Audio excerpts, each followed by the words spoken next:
ह्रीं नमो अरहन्ताणं। ॐ ह्रीं नमो सिद्धाणं। ॐ ह्रीं नमो आयर्याणं। ॐ ह्रीं नमो उवच्छायाणं। ॐ ह्रीं नमो लोये सब्बसाहूणं। येसो पंचनमुक्कारो सब पावपणासनो। मंगलानं च सभ्येसिं पढमं हवै मंगलम्। पढमं हवै मंगलम्।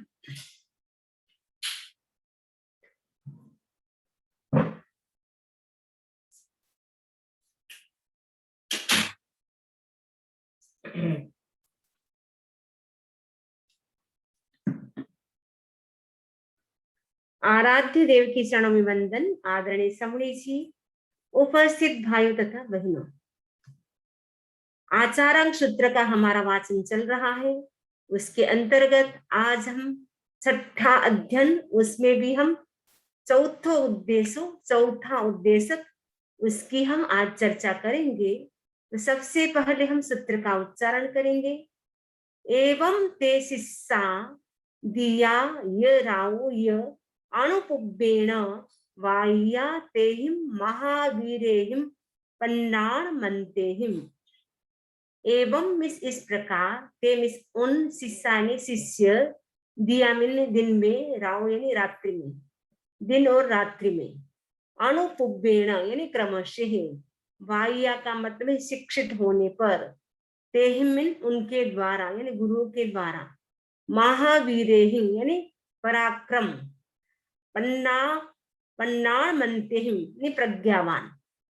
अब पूरे सूत्र का हम एक साथ मीनिंग देखेंगे। उन पराक्रमी और प्रज्ञावान, पन्नाण का मतलब होता है प्रज्ञावान गुरुजनों के द्वारा वे शिष्य इस प्रकार दिन और रात क्रमानुसार शिक्षित किए जाते हैं। उन पराक्रमी और प्रज्ञावान गुरुजनों के द्वारा वे शिष्य इस प्रकार दिन और रात क्रमानुसार यानी क्रमशः शिक्षित किए जाते हैं। वाह्या का मतलब शिक्षित, अणुपुब्बेण का मतलब होता है क्रमानुसार यानी क्रम के अनुसार, और दिया का मतलब होता है दिन में, राव का मतलब रात्रि में, यानी दिन और रात इतनी मेहनत करते गुरु शिष्य को शिक्षित करने के लिए, प्रशिक्षित करने के लिए, मतलब शिष्य भी एकदम ट्रेंड हो जाए सब चीजों में, उसके लिए गुरु भी इतनी मेहनत करते हैं शिष्य पर। तो कहा गया शिष्य पे गुरु क्या करते, दिन और रात इतनी मेहनत करते हैं। जो गुरु कैसे होते, एकदम पराक्रमी और प्रज्ञावान, यानी पुरुषार्थ में भी आगे होते हैं, प्रज्ञा संपन्न, यानी उनका जो माइंड होता है, मेमोरी होती है, वो भी इतनी शार्प होती है। वो क्या करते, अपने शिष्यों को भी अपने जैसा ही गुरु भी बनाना चाहते हैं। शिष्य भी हमारे जैसे बने, शिष्य भी कमजोर न रहे, वीक न रहे, उसके लिए गुरु भी शिष्यों के विकास के लिए इतनी मेहनत करते हैं। लेकिन शिष्य कैसे होते हैं वो आगे आएगा। तेसिम तिये पन्नाण मुबलब्ध विच्चा ऊषमं फारुष्यम समादीयन्ति। तेसिम तिये उनके पास, पन्नाण उपलब्ध प्रज्ञान को उपलब्ध प्राप्त कर, ऊषमं हिच्चा उपशम भाव को छोड़कर, फारुष्यम समादीयन्ति वो क्या करते हैं, फारुष्यम यानी परुषता का मतलब कठोर, समादीयन्ति माने आचरण करते हैं। यानी गुरु ने इतना पढ़ाया, इतना समझाया, इतनी मेहनत की, उसके बाद शिष्य जब ज्ञान प्राप्त कर लेते हैं, गुरु से शिक्षा प्राप्त कर लेते हैं, उनको ज्ञान का अहंकार आ जाता है। तो फिर वो क्या करते, गुरु के साथ भी वो बिहेवियर उनका अच्छा नहीं होता है, एकदम उदंड हो जाते, उच्छृंखल हो जाते हैं।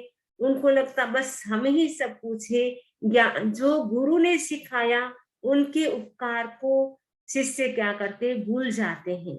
उनके पास प्रज्ञान को प्राप्त करो, उनके पास यानी गुरुजनों के पास प्रज्ञान का मतलब ज्ञान को विशेष रूप से प्राप्त कर और उपशम का अभ्यास करके भी कुछ शिष्य ज्ञान मद से उन्मत्त होकर परुषता का आचरण करते हैं।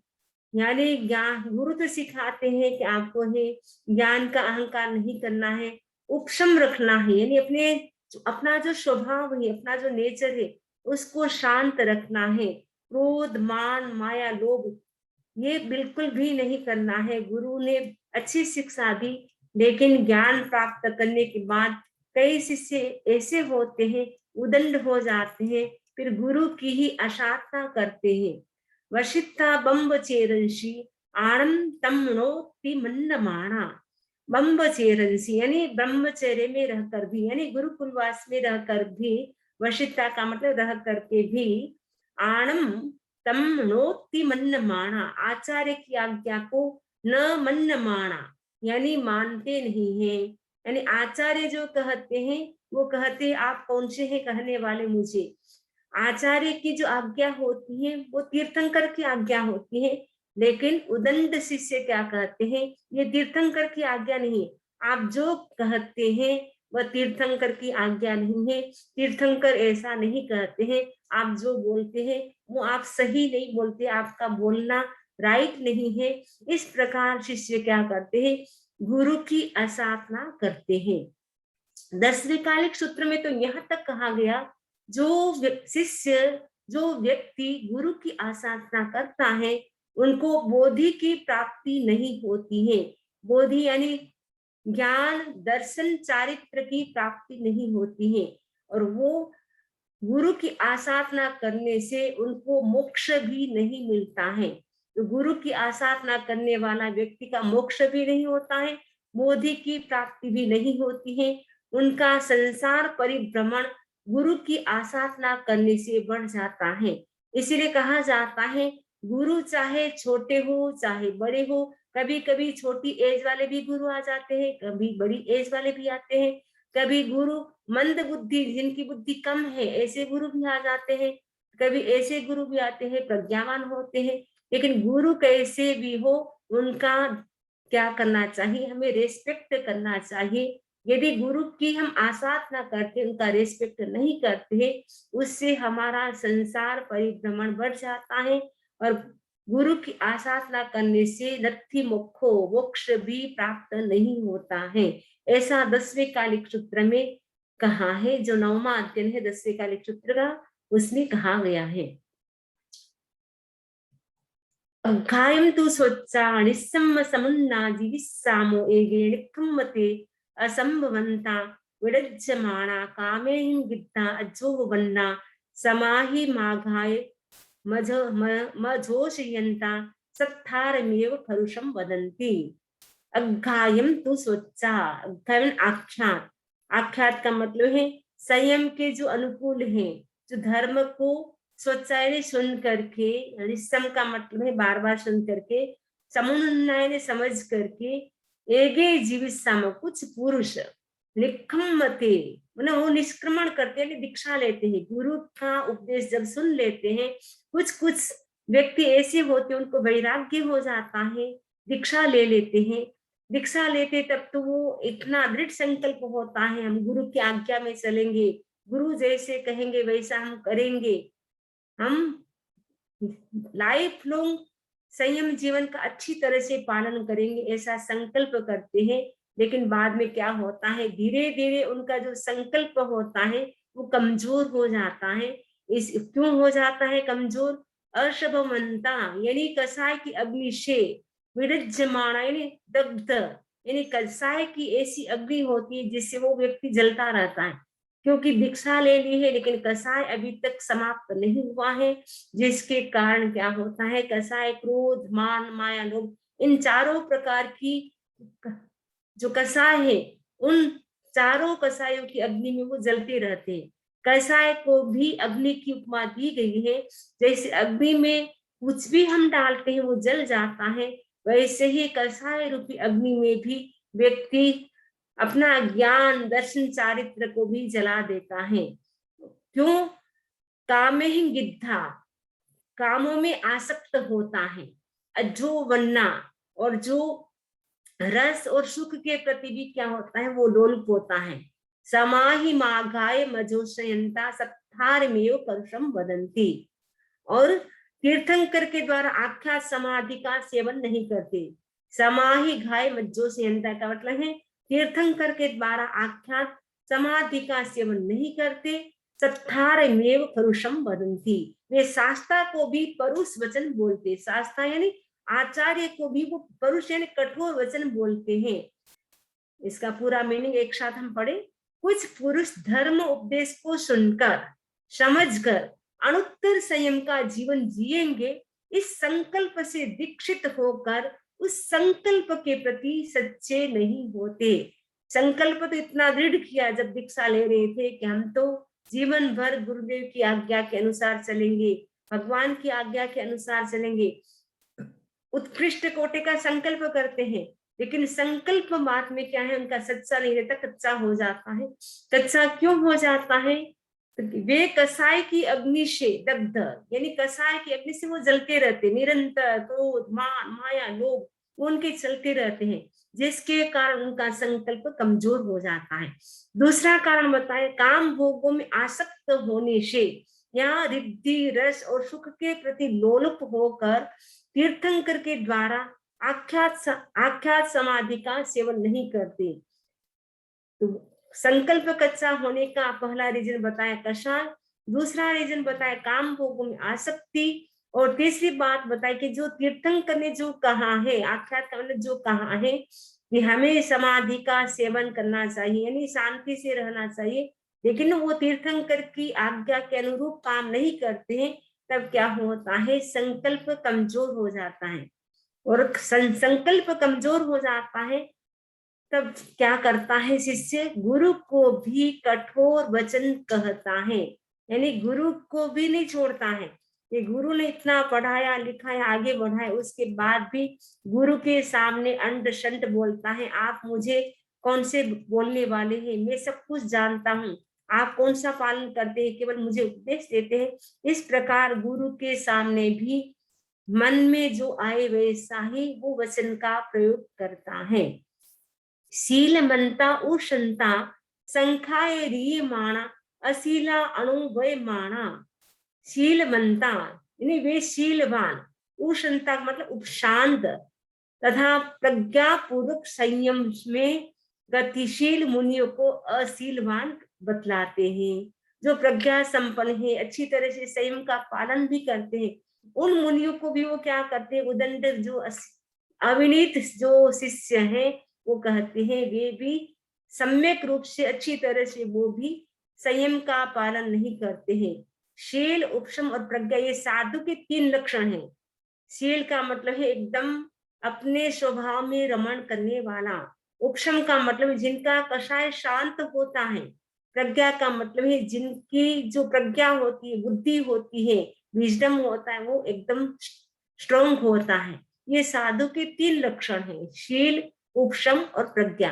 संयम का स्वयं अनाचरण करने वाले वे शीलवान उपशांत तथा प्रज्ञापूर्वक संयम में गतिशील साधुओं को भी ये शील अशीलवान है ऐसा कहते हैं। यानी स्वयं संयम का आचरण नहीं करते हैं और स्वभाव में रमण नहीं करते हैं, कसाय शांत नहीं है, प्रज्ञापूर्वक वो भी संयम का आचरण नहीं करते हैं, इसीलिए वो जो आचरण करते हैं संयम का, उनको भी बोलते कि ये भी संयम का सही ढंग से आचरण नहीं करते। खुद तो नहीं करते हैं, लेकिन वो दूसरों के ऊपर जो अच्छी तरह से पालन करते हैं, जिनका कसाय शांत है, संयम का पालन करते हैं, उनके लिए भी वो क्या बोलते हैं, ये साधु है वो अशीलवान है। यानी साधुओं के जो अनुरूप आचरण होना चाहिए वैसा उनका आचार व्यवहार नहीं है, ऐसा वो कहते हैं। कौन? जो शिष्य अशीलवान है, यानी तीर्थंकर की आज्ञा का, गुरु की आज्ञा का पालन नहीं करते हैं, वे इस प्रकार के अंडसंड शब्द गुरु को भी बोलते रहते हैं।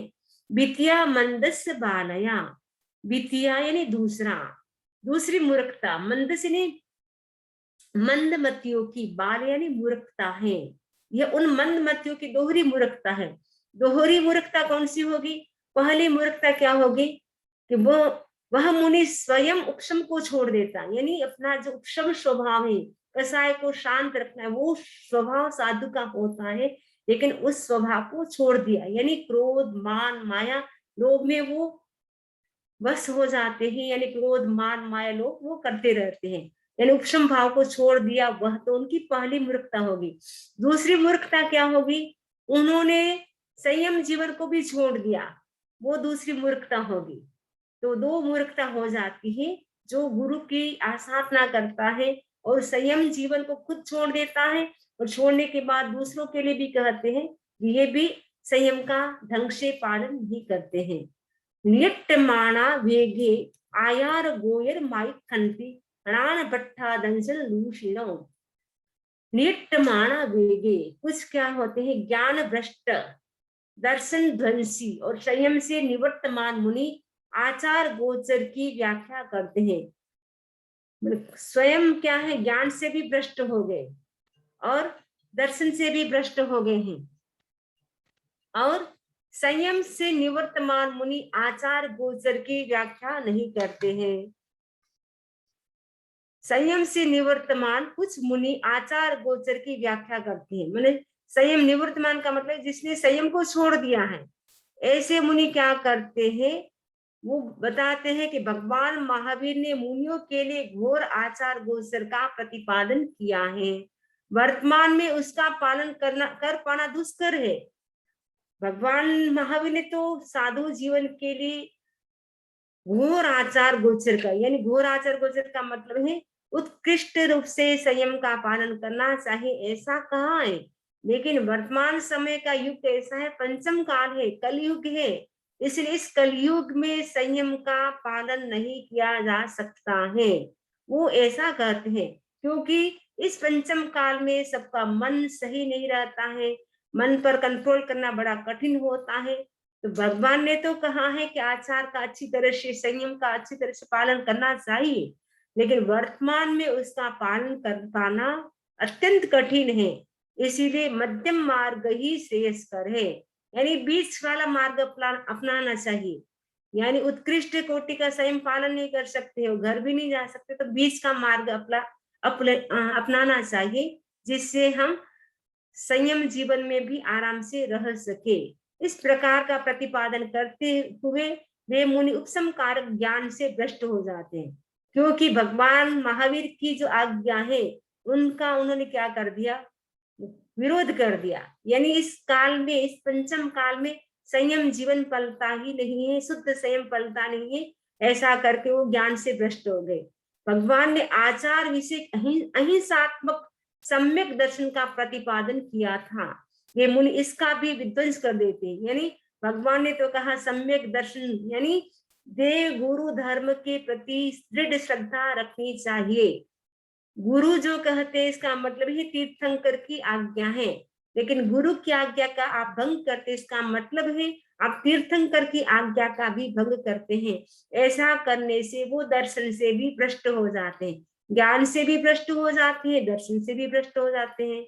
और असद आचरण के कारण, यानी उनका जो आचरण है, उनका जो व्यवहार है, सही नहीं होने से वो क्या है? संयम से भी वो च्युत हो जाते हैं, यानी ज्ञान दर्शन चारित्र से भ्रष्ट हो जाते हैं।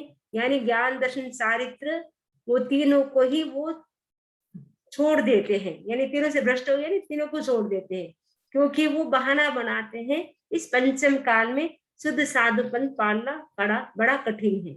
ऐसा करके वो क्या करते हैं? संयम को ही छोड़ देते हैं। णम माणा एगे जीवितम विपरिणामेन्ति, विनय प्रणत होते हुए भी कुछ मुनि संयम जीवन को प्रतिकूल कर देते हैं। विनय प्रणत यानी तीर्थंकर की आज्ञा के अनुसार चलने की कोशिश करते हुए भी कुछ साधु ऐसे होते हैं, तीर्थंकर की आज्ञा को वो नहीं मान रहे हैं। तीर्थंकर या आचार्य के प्रति नत होते हुए भी, नत का मतलब विनम्र होते हुए भी कुछ मुनि रिद्धि रस और शाप इस गौरव त्रय के वशीभूत होकर संयम जीवन को प्रतिकूल बना डालते हैं। इस सूत्र का तात्पर्य यह है कि गौरव त्रय शिष्य को संयम से विमुख कर डालती हैं। यानी कुछ तो तीर्थंकर के प्रति, गुरु की आज्ञा के प्रति विनय भाव तो रखते हैं, लेकिन उनका मन है वो इंद्रियों के विषयों में होता है। यानी उनको फैसिलिटी चाहिए, सुख सुविधा चाहिए। किसी भी प्रकार का साधु के जीवन में जो 22 परिश्रम होते, कष्ट होते, वो अपने जीवन में वो उनको सहन नहीं कर पाते हैं। तो वो क्या करते हैं, तो रिद्धि रसात गौरव में आसक्त होकर के संयम जीवन को प्रतिकूल बना लेते हैं। यानी संयम जीवन से वो भी विचलित हो जाते हैं, अर्थात संयम जीवन को छोड़ देते हैं। पुट्ठा वेगे निट्टन्ति जीवी जीवयस्य कारणा। कुछ साधक परिसहों से स्पृष्ट होकर केवल सुखपूर्वक जीवन जीने के लिए संयम को छोड़ देते हैं। यानी साधु जीवन के जो 22 परिसर माने जाते हैं, क्षुधा, पिपासा, शीत, उष्णता, ये जो 22 परिसर होते हैं, उन परिसरों को सहन नहीं करने के कारण वो क्या करते हैं, वो संयम जीवन को छोड़ देते हैं। क्योंकि उनको चाहिए फैसिलिटी, आराम का जीवन चाहिए। क्योंकि साधु बनने के बाद घर घर गोची जाना पड़ता है, विहार करना पड़ता है, रोज करना पड़ता है, तो उनके लिए सब कठिन हो जाता है। जिनका मन कमजोर होता है, जिनका मन कमजोर होता है या संकल्प कमजोर होता है, उनके लिए साधु के जो 22 परिसर होते हैं वो सहन नहीं कर पाते हैं। तो वो क्या करते हैं, संयम जीवन को छोड़ करके वापस घर चले जाते हैं। निखंतम पीतेसिम दुर्निखंतम भवति। उनका गृहवास से निष्क्रमण भी दुर्निष्क्रमण हो जाता है। यानी घर से वो निष्क्रमण करने का प्रयोजन है आत्मा की अनुभूति करना और आत्मा को उपलब्ध होना। यानी गृहवास से निष्क्रमण करने का प्रयोजन, यानी जब घर से निष्क्रमण करते हैं यानी दीक्षा लेते हैं, तो दीक्षा लेने का प्रयोजन क्या होता है, आत्मा की अनुभूति करना और आत्मा को प्राप्त करना होता है। यानी आत्मा का साक्षात्कार करना, आत्मा को ही देखना कि मैं आत्मा हूँ, शरीर नहीं हूँ। उस प्रयोजन की सिद्धि के लिए परिश्रम को भी सहना होता है। यदि हमें आत्म साक्षात्कार करना है, आत्मा को प्राप्त करना है, तो यदि हम परिसर को सहन नहीं करेंगे तो कैसे प्राप्त कर पाएंगे। तो उन परिसर को सहन करेंगे तब हम आत्मा के निकट पहुंच पाएंगे, आत्मा का हम साक्षात्कार कर पाएंगे। जो उन परिसरों को सहने में अक्षम होते हैं, उनका गृहस्थ जीवन से निष्क्रमण भी दूर निष्क्रमण हो जाता है। जो परिसरों को सहन नहीं कर पाते हैं, जो परिसर को सहन करने में समर्थ नहीं होते, उनका दीक्षा लेना भी वो लेना नहीं लेना एक जैसा हो जाता है। बाल वैणिज्याहु ते नरा पुनो पुनो जातिम पक्कपेंती। वे साधारण जन के द्वारा भी निंदनीय होते हैं, क्योंकि जब वो घर चले जाते हैं दीक्षा को छोड़ करके, तब जो साधारण लोग होते, कॉमन लोग होते, वो भी क्या करते, उनकी निंदा करते, कैसा दीक्षा ली थी, देखो घर आ गया।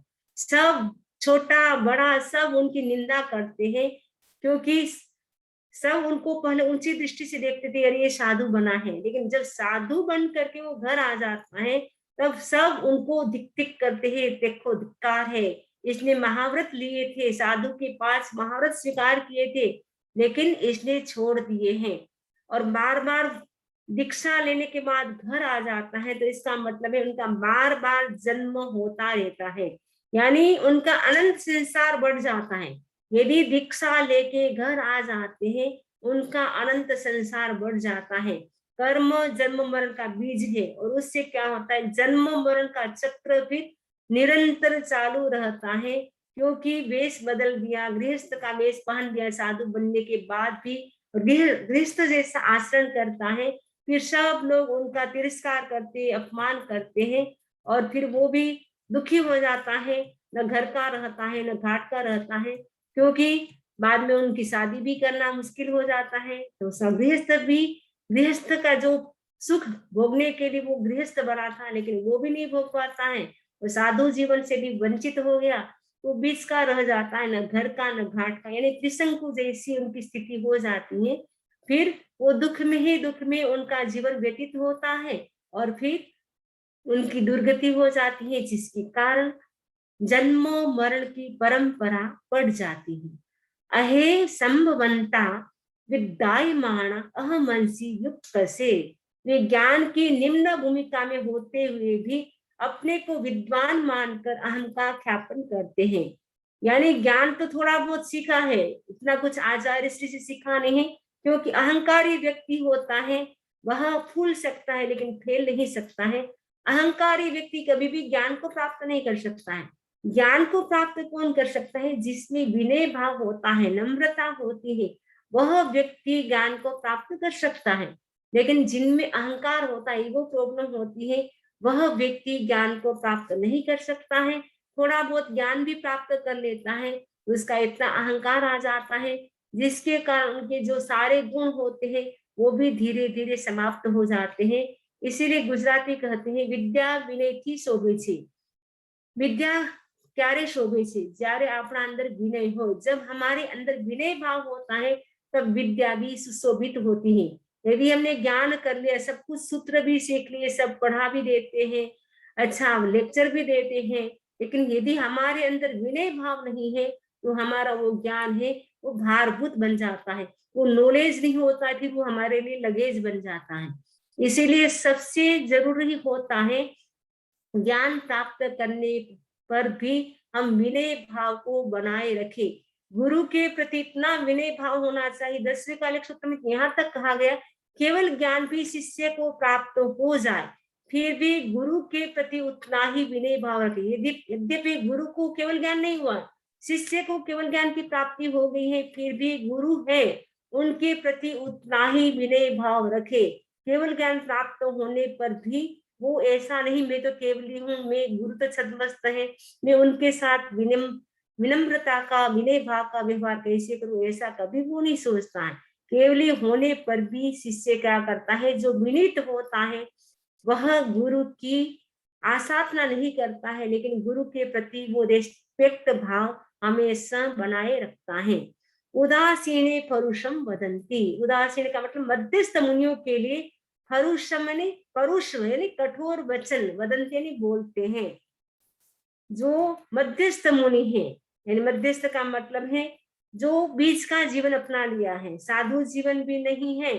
साधु जीवन कितने कष्ट है, उनको सहन करना उनके लिए मुश्किल होता है, तो वो क्या करते हैं? तो बीच का जीवन अपना लेते हैं और वो क्या करते हैं? गुरु को भी क्या करते हैं? कठोर वचन बोलते हैं। ये मुनि उदासीन अर्थात गौरव त्रिक्षी शून्य मुनियों के प्रति परुष वचन का प्रयोग करते हैं। परुष यानी कठोर वचन का प्रयोग करते हैं। वह अग्रिम सूत्र के द्वारा ही बताया जा रहा है। वृत्तिकार ने भी परुष वचन के प्रकार का निदर्शन किया है। बहुश्रुत होने के कारण उपशांत तथा स्खलनाओं के प्रति सावधान करने वाले मुनियों को परुष वचन बोलते हैं। यानी जो साधु बहुश्रुत है, यानी जिनमें ज्ञान बहुत ज्यादा है, शास्त्रों का ज्ञान है, एकदम शांत स्वभाव वाले हैं, उनकी भी वो मिस्टेक निकालता रहता है। और मिस्टेक निकालता आप भी कौन सा करते हैं कि मेरे को ही बोलते हैं, ऐसे करके गुरु को भी कठोर शब्दों का वो प्रयोग करता है। जो नहीं करना चाहिए ऐसा काम भी वो कर लेता है। केवल आप तो दूसरों को उपदेश देते हैं लेकिन आप खुद पालन नहीं करते हैं। ऐसे करके क्या करते हैं? गुरु की आसाधना करते हैं। पलियम पगंथे अदुआ पगंथे अतहेहिम। वे कर्म की स्थिति दिलाकर अथवा असभ्य शब्दों का प्रयोग कर तथा तथ्यहीन आरोप लगाकर परुष बोलते हैं। मैंने गुरु को भी पुरानी बातें याद दिलाते हैं और ऐसे करके गुरु के साथ भी वो रेस्पेक्ट नहीं करता है, बिना मतलब के झूठे आरोप लगाता रहता है और कठोर शब्दों का गुरु के साथ भी वो प्रयोग करता रहता है।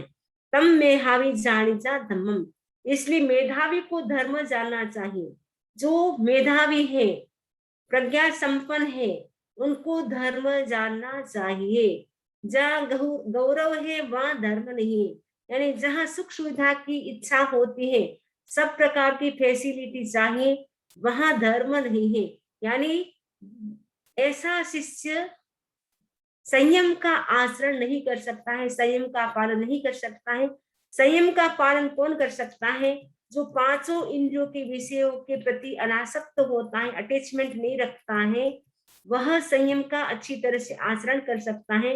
लेकिन संयम जीवन स्वीकार करने के बाद भी यदि आपके मन में पांचों इंद्रियों को सुख मिले वैसी इच्छा रहती है, कहीं पर भी मेरे शरीर को कोई कष्ट नहीं होना चाहिए, आराम से मेरी जिंदगी रहे, कोई तप नहीं, जप नहीं, स्वाध्याय नहीं, केवल आराम का जीवन जीना, खाना पीना सोना, तो वो संयम जीवन लेकर के भी वो क्या है, एक प्रकार का वो दोष लगाते हैं और संयम जीवन भी फिर धीरे धीरे करके वो छोड़ देते हैं।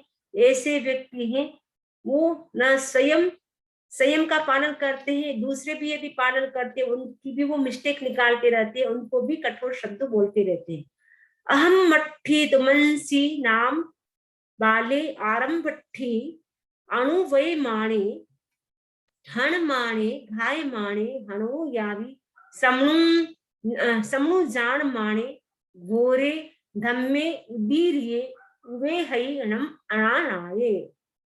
धर्म शून्य साधक को आचार्य इस प्रकार अनुशासित करते हैं, तू अधर्मार्थी है, बाल है, आरंभार्थी है, आरंभ करने वालों का समर्थक है, तू प्राणियों का वध कर रहा है, करवा रहा है, करने वाले का अनुमोदन कर रहा है, भगवान ने घोर धर्म का प्रतिपादन किया है, तू आज्ञा का अतिक्रमण कर उसकी उपेक्षा कर रहा है।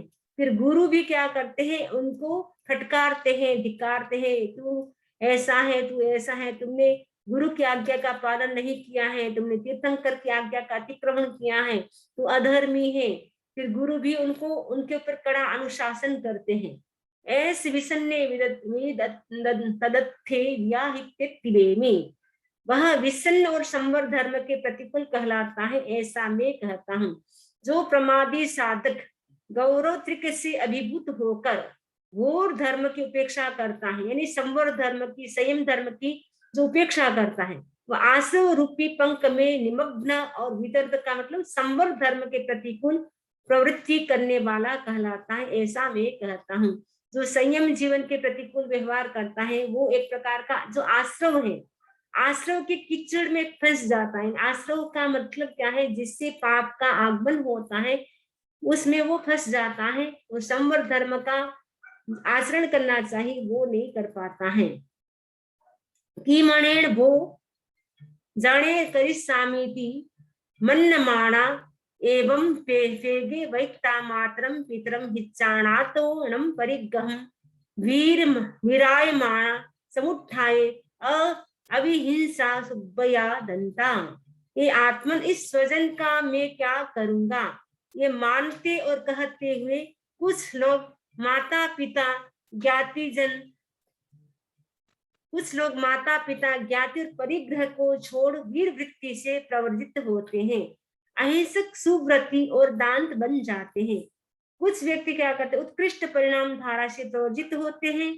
यह जन अर्थात माता पिता आदि स्वजन वर्ग इस लोक में भी जन्म मरण रोग शोक से अभिभूत व्यक्ति को त्राण नहीं दे पाता। इस चिंतन से वे वैराग्य को प्राप्त होते हैं। इस स्वजन वर्ग का मैं क्या करूंगा, ऐसा मानते हुए तथा यह कहते हुए कि मैं यावत जीवन सिंह वृत्ति से संयम जीवन में विहरण करूंगा, यानी विचरण करूंगा। ये माता पिता ज्ञातिजन तथा परिग्रह को छोड़कर वीरता पूर्वक गृहस्थ जीवन से समुत्थान कर यानी अभिनिष्क्रमण कर प्रवर्जित यानी दीक्षा लेते हैं। वे अहिंसक शुभ्रत तपस्वी तथा दान इंद्र और मन पर विजय प्राप्त करने वाले होते हैं।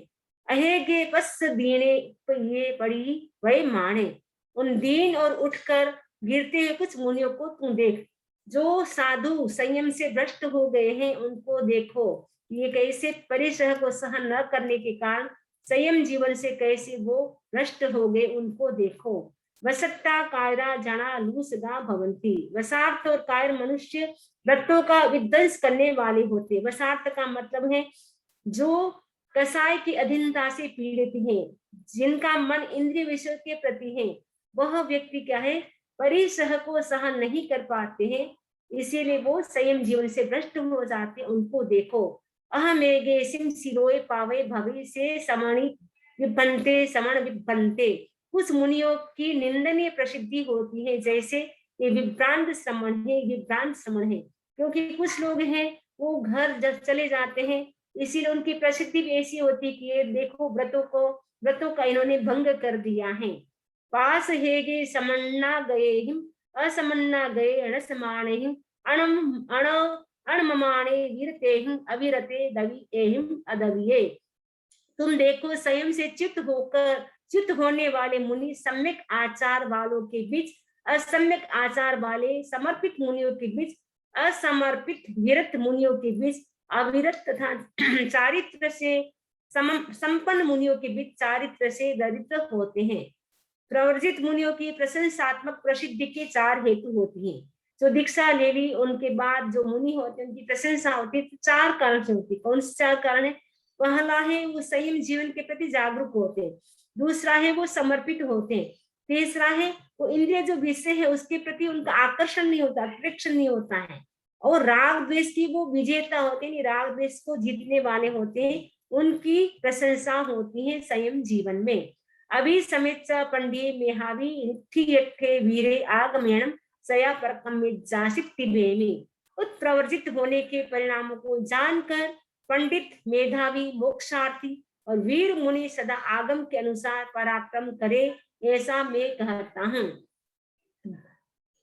आचार्य सुधर्मा स्वामी कहते हैं जम्बू स्वामी को उत्प्रवर्जित होने के परिणामों को जानकर, यानी दीक्षा को क्यों छोड़ देते हैं, वापस गृहस्थ क्यों बन जाते हैं, उनके रिजल्ट को जानकर जो पंडित है, जो मेधावी है, मोक्षार्थी है, वो क्या करे, वीर मुनि हमेशा आगम में जो भगवान ने कहा है, तीर्थंकर ने कहा है, उनके अनुसार चले, उनके अनुसार पुरुषार्थ करे, ऐसा मैं कहता हूँ। यानी ऐसा आचार्य सुधर्मा स्वामी जम्बू स्वामी से कहते हैं कि भगवान महावीर से मैंने ऐसा सुना था। इस प्रकार हमारा यह जो उद्देश्य था चौथा वो कंप्लीट हो जाता है। आगे हम 5 उद्देश्य की चर्चा करेंगे। इसी आशा के साथ ओम अरहम ओम अरहम।